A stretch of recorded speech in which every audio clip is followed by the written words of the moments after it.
টাঙ্গাইলের কালীহাতিতে কালোবাজারিকালে pickup van সহ সরকারি ৪০ বস্তা চাল জব্দ করেছেন প্রশাসন।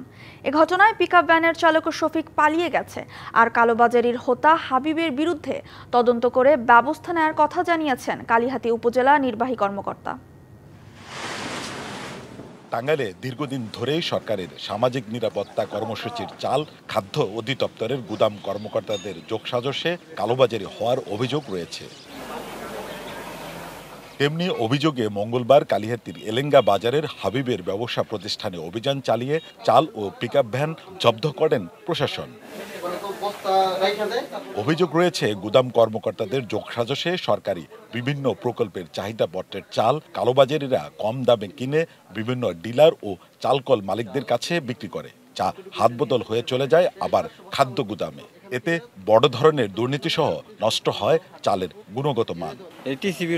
সরকারি চাল এইরকম চাল এখানে প্রতিদিন কয় ট্রাক করে নামে এটা তো আমি সঠিক বলতে পারবো না, কিন্তু আছে মাঝে মধ্যে আছে আর কি।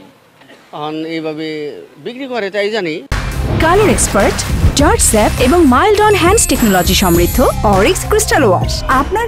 এদিকে কালোবাজারের কথা অস্বীকার করে কাগজপত্র দেখালেও তা গরমিল ধরা পড়ায় কৌশলে সটকে পড়েন কালোবাজারের সিন্ডিকেট সদস্য পিকআপ চালক শফিক মিয়া।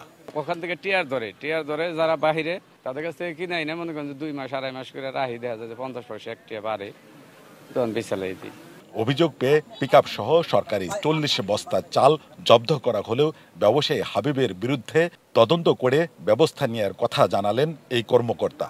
আমরা সন্দেহ করছি এই চালটা হয়তো বা প্রপার যে ডকুমেন্ট সেই ডকুমেন্টস নিয়ে কেনা হয়নি। তা আমরা আপাতত চালটা নিয়ে যাচ্ছি, যে রেফারেন্সটা দেওয়া হয়েছে সেটা ঠিক আছে কিনা, যদি ঠিক না থাকে তাহলে অবশ্যই সেটা আমরা প্রয়োজনীয় ব্যবস্থা নিব। সরকারের সামাজিক নিরাপত্তা প্রকল্পের এসব চালের কালোবাজারি ঠেকাতে প্রশাসনের কঠোর নজরদারি ও জড়িতদের বিরুদ্ধে দৃষ্টান্তমূলক শাস্তি দাবি এলাকাবাসীর।